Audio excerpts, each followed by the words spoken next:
నమస్తే. రాష్ట్రంలో అసెంబ్లీ సమావేశాలు ఏర్పాటు చేసి ప్రధానంగా కాళేశ్వరం సంబంధించి ఏదైతే పీసీ గోల్డ్ కమిషన్ ఏర్పాటు చేసిందో డెడికేటెడ్ కమిషన్ రాష్ట్ర ప్రభుత్వం, సో దానిపైన చర్చ పెట్టేందుకు కూడా అసెంబ్లీ సమావేశాలు ఏర్పాటు చేసి ఈ నేపథ్యంలో బీఆర్ఎస్ పార్టీకి సంబంధించిన ఎమ్మెల్యేలందరూ కూడా సో గణపతి బప్ప మౌర్య రైతులకు లేదు యూరియా అని చెప్పేసి ఒక నినాదాలు చెప్తా ఉన్నారు. సో మాట్లాడదాం దీనిపైన. మనతో పాటు మాట్లాడడానికి Youth Congress national spokesperson Avanuri Raj Kumar గారు ఉన్నారు. సో నా చెప్పండి అన్న, ఏంది అంటే రాష్ట్రంలో మీరేమో కాళేశ్వరం కోసం కాంగ్రెస్ పార్టీ అసెంబ్లీ సమావేశాలు పెడతా ఉంటే, సో ఇటు బీఆర్ఎస్ పార్టీ ఏమో ఈరోజు అమరవీర స్థూపం దగ్గర సో ఇటు గణపతి బప్ప మౌర్య రైతులకు లేదు యూరియా అని చెప్పేసి వాళ్ళు స్లోగన్స్ ఇస్తాను. ఏం చెప్తారు? నేనేమంటా అంటే గణపతి బప్ప మౌర్య బీఆర్ఎస్ పార్టీ నాయకులకు లేదయా సిగ్గు అని నేనంట. ఎందుకనంటే ఈరోజు బీఆర్ఎస్ పార్టీ నాయకులకు అసెంబ్లీలో కాళేశ్వరం రిపోర్ట్ మీద చర్చ అంటేనే వెన్నులో వణుకు పుడుతుంది. ఎవరికి? కల్వకుంట్ల చంద్రశేఖరరావు గారు కావచ్చు, హరీష్ రావు గారు కావచ్చు, కల్వకుంట్ల తారక రామారావు గారు కావచ్చు. అసెంబ్లీలో పీసీ ఘోష్ సంబంధించిన నివేదికను అసెంబ్లీలో తెలంగాణ రాష్ట్ర ప్రజలందరికీ చర్చ పెట్టి రాష్ట్ర ప్రజలందరికీ ఏదైతే కాళేశ్వరం ప్రాజెక్టులో ఏం జరిగింది అనేది రాష్ట్ర ప్రజలందరూ తెలుసుకోవాలనే కుతూహలంతో ఉన్నారు. కాబట్టి ఆ రిపోర్టును ప్రజల సమక్షంలో చర్చిద్దాం అసెంబ్లీ వేదికగా అని రాష్ట్ర ప్రభుత్వం ఎప్పుడో తెలియజేసింది. కానీ బీఆర్ఎస్ పార్టీ నాయకులు, ముఖ్యంగా కల్వకుంట్ల చంద్రశేఖరరావు, కల్వకుంట్ల ఈ యొక్క ఏదైతే హరీష్ రావు ఉన్నారో వీళ్ళంతా కూడా దాన్ని అడ్డుకోవాలనే చూస్తున్నారు. నిజంగా మీరు కాళేశ్వరం ప్రాజెక్టు ద్వారా అవినీతి చేసి తెలంగాణ రాష్ట్ర ప్రజలను సంపద కొల్లగొట్టకుంటే కాళేశ్వరం నివేదిక అసెంబ్లీ సాక్షిగా చర్చ పెడితే ఎందుకు భయపడుతున్నారు? నివేదికలో ఉన్న అంశాలు బయట పడతాయని ఎందుకు గుబులు చెందుతున్నారు? దాన్ని అడ్డుకోవాలనే హైకోర్టులో హరీష్ రావుని కల్వకుంట్ల చంద్రశేఖరరావు గారు హైకోర్టులో కేసు వేయడం జరిగింది. ఆ నివేదిక బహిర్గత పరచద్దు, దాన్ని అసెంబ్లీలో చర్చ పెట్టద్దని. ఎందుకు? అది తెలంగాణ రాష్ట్ర సంపద.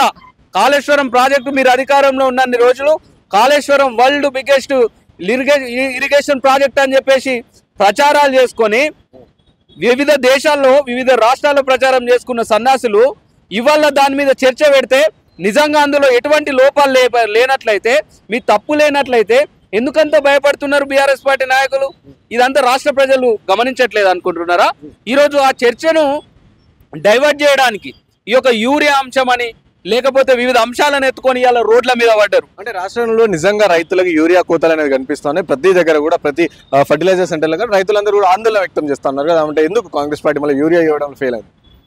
నరేంద్ర మోడీ గారు భారతదేశానికి ప్రధానమంత్రి. కానీ ఈరోజు నరేంద్ర మోడీ గారు కావచ్చు, బీజేపీ పార్టీ నాయకులు కేవలం భారతీయ జనతా పార్టీకి ప్రధానమంత్రి లాగానే వ్యవహరిస్తున్నారు. తెలంగాణ రాష్ట్రంలో యూరియా కొడుతున్నదంటే ఆ బాధ్యత కాంగ్రెస్ పార్టీ నాయకుల మీద, కాంగ్రెస్ ప్రభుత్వం మీద కాదు. ఈ తెలంగాణ రాష్ట్రం నుండి భారతీయ జనతా పార్టీకి సంబంధించి 8 మంది ఎమ్మెల్యేలు ఉన్నారు, 8 మంది పార్లమెంట్ సభ్యులు ఉన్నారు. ఏ ఒక్కడు ఎందుకు మాట్లాడతలేరు? 2 కేంద్ర మంత్రులు తెలంగాణ రాష్ట్రం నుండి ఉన్నారు. తెలంగాణ రాష్ట్ర ప్రజలు, రాష్ట్ర రైతాంగం బాధపడుతుంటే ఈ యొక్క భారతీయ జనతా పార్టీ నాయకులు పోయి మోడీని అక్కడ అడిగి మా రాష్ట్రంలో సమస్య ఉన్నది, మనకు రాజకీయాలు వద్దని చెప్పాల్సిన బాధ్యత లేదా? ఈరోజు భారతీయ జనతా పార్టీ నాయకులు కావాల్సుకొని నరేంద్ర మోడీ తెలంగాణ రాష్ట్రం మీద, ఈరోజు కాంగ్రెస్ ప్రభుత్వం మీద ఉన్నదని చెప్పేసి కుట్ర సృష్టిస్తున్నారు, కుట్ర చేస్తున్నారు. నిజంగా మీరు తెలంగాణ బిడ్డలైతే భారతీయ జనతా పార్టీ నాయకులారా, తెలంగాణ రాష్ట్ర ప్రజలతోటి ఓట్లతోటి గెలిచిన భారతీయ జనతా పార్టీ నాయకులారా పోయి మోడీని గల్లబట్టి అడగండి. అడిగి ఈ యొక్క యూరియా కొరతను తెలంగాణ రాష్ట్రంలో ఈరోజు తీర్చాల్సిన బాధ్యత మీ మీద కూడా ఉన్నది.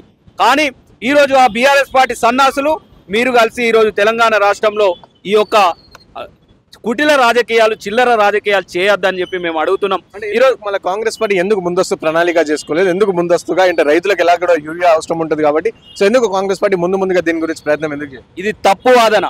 మా యొక్క తెలంగాణ రాష్ట్ర ముఖ్యమంత్రి గారు గత నెల రోజుల ముందు నుండే యూరియాకు సంబంధించి కేంద్ర మంత్రులను కలవడం కావచ్చు, మా కాంగ్రెస్ పార్టీ ఎంపీలంతా కూడా ఈరోజు పార్లమెంట్లో నిరసన కూడా తెలియజేస్తున్న కార్యక్రమాన్ని మనం చూస్తున్నాం.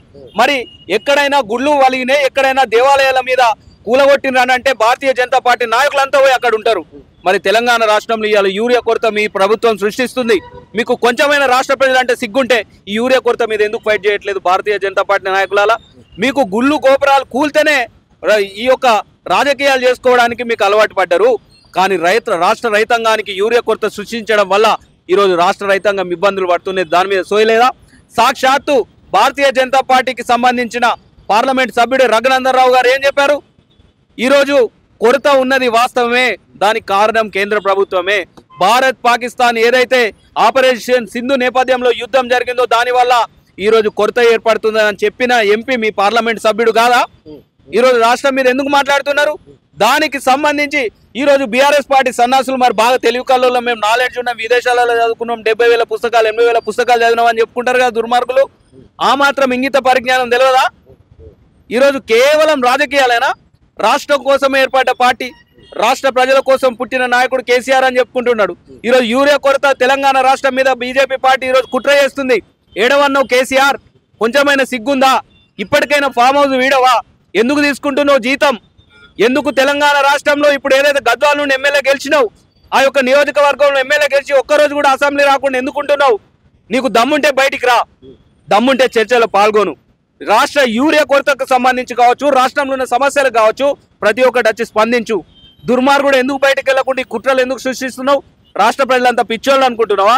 ఖచ్చితంగా బీఆర్ఎస్ పార్టీ ఈ బీజేపీ నాయకులకు తెలంగాణ రాష్ట్ర ప్రజలు బుద్ధి చెప్తారు. అంటే రీసెంట్ గా కూడా కామారెడ్డి సంబంధించి అంటే చాలా వరకు చూసినా మనం తెలంగాణలో కామారెడ్డి జిల్లా కావచ్చు, అక్కడక్కడ నిజామాబాద్ జిల్లా అక్కడక్కడ వరదలు వచ్చినాయి. ఈ నేపథ్యంలో ఇటు బీఆర్ఎస్ పార్టీ ప్రధానంగా సో రాష్ట్రంలో వరదలు వస్తాయంటే రేవంత్ రెడ్డి బీహార్ లో పర్యటిస్తున్నాడు ఏంది అని చెప్పేసి ఈ విధంగా వ్యాఖ్యలు చేసి ఏమంటారు? కొంచెమైనా సిగ్గుశరం మానం ఉండాలి కల్వకుంట్ల తారక రామారావు గారికి, ఈ బీజేపీ నాయకులకు. ఈరోజు కామారెడ్డిలో ఎమ్మెల్యే గారు ఎవరున్నారు? వెంకటరమణారెడ్డి గారు ఉన్నారు. కొంచెమైనా ఆయనకు సిగ్గుందా? కామారెడ్డిలో వరదలు వచ్చినాయి, అవిని కూడా రాజకీయం చేస్తారా?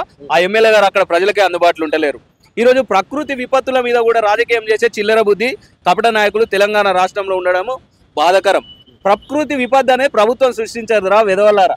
ప్రకృతి వైపరీత్యాలు ఇటువంటి వచ్చినప్పుడు రాజకీయాలు పక్కన పెట్టి వాటి గురించి తెలంగాణ రాష్ట్ర ప్రజలను ఆదుకోవడం మీద పెట్టాలి తప్ప ఈరోజు చిల్లర రాజకీయాలు నిజంగా చేయడం సిగ్గుచేటు. ఈరోజు ఏదైతే తెలంగాణ రాష్ట్ర సమితిని భారత రాష్ట్ర సమితిగా మార్చి వీడు ప్రాంతీయ పార్టీ అయినా కూడా జాతీయ పార్టీ అని ఢిల్లీలో కార్యాలయాలు పెట్టుకొని, అటు ఆంధ్రప్రదేశ్లో కార్యాలయాలు పెట్టుకొని, లేకపోతే ఆ మహారాష్ట్రలో కార్యాలయాలు పెట్టుకొని తిరిగిన సన్నాసేవుడు, వేల కార్లతో రాష్ట్రాలలో తెలంగాణ రాష్ట్ర సంపదను తిరుక్కుంటా రాష్ట్ర సంపదను గంగల కనిపిన సన్నాసేవుడు, వివిధ స్పెషల్ ఫ్లైట్లలో తిరిగిన వెధవేవుడు కల్వకుంట్ల చంద్రశేఖరరావు కదా. మాది జాతీయ పార్టీ.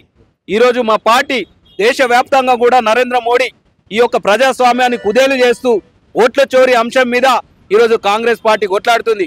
దాని మీద ఒక్కరోజు కేసీఆర్ స్పందించాడు, కేటీఆర్ అనే దుర్మార్గుడు స్పందించాడు. వీళ్ళు మాది జాతీయ పార్టీ కాబట్టి మా నాయకులు ఈరోజు బీహార్లో ఎలక్షన్ జరుగుతున్నాయి కాబట్టి అక్కడ మా యొక్క ముఖ్యమంత్రి గారు బాధ్యత ఇటు ప్రభుత్వ ముఖ్యమంత్రిగా తెలంగాణ రాష్ట్ర ముఖ్యమంత్రిగా బాధ్యత నెరవేరుస్తూనే కాంగ్రెస్ పార్టీ నాయకులు కూడా అక్కడ ప్రచారం చేసి ప్రజల్లోకి బీజేపీ పార్టీ చేస్తున్న అవినీతిని తీసుకుపోతున్నాడు. మరి జాతీయ పార్టీ అని పేరు మార్చుకున్నావు కదా కల్వకుంట్ల చంద్రశేఖరరావు, నీకు దమ్ముంటే బీహార్లో పోటీ అయిపోవాలి. ఎందుకు వండుకుంటున్నావు? ఢిల్లీలో ఆఫీసు పెట్టినావు కదా, జాతీయ పార్టీ అని ప్రకటించుకున్నావు కదా, మరి ఎందుకు వండుకుంటున్నావు? మాది జాతీయ పార్టీ, మేము ప్రచారం చేసుకోవద్దా? అందులో కూడా తప్పుగా కనబడుతుందా? కొంచెం కూడా సిగ్గుండాలి ఇట్లా మాట్లాడడానికి. Thank you. సో విన్నారు కదా, ఇది Youth Congress national sports person Avuneri Raj Kumar గారు చెప్తాను. సో ప్రధానంగా అయితే యూరియా అనేది కేంద్రం యొక్క బాధ్యత. సో కేంద్రం ప్రాపర్గా ఇవ్వలేదు, ఆపరేషన్ సింధూర్ వల్ల ఇది యూరియా కొరత వచ్చింది. సో అలాగే రాష్ట్రం పైన కూడా సో బీజేపీ పార్టీకి చిన్న చూపు ఉంది కాబట్టి అందుకని ఈ ప్రాబ్లం వచ్చిందని చెప్పి వారు చెప్తాను పరిస్థితి. సాయితో రాణా ప్రతాప్ హైదరాబాద్.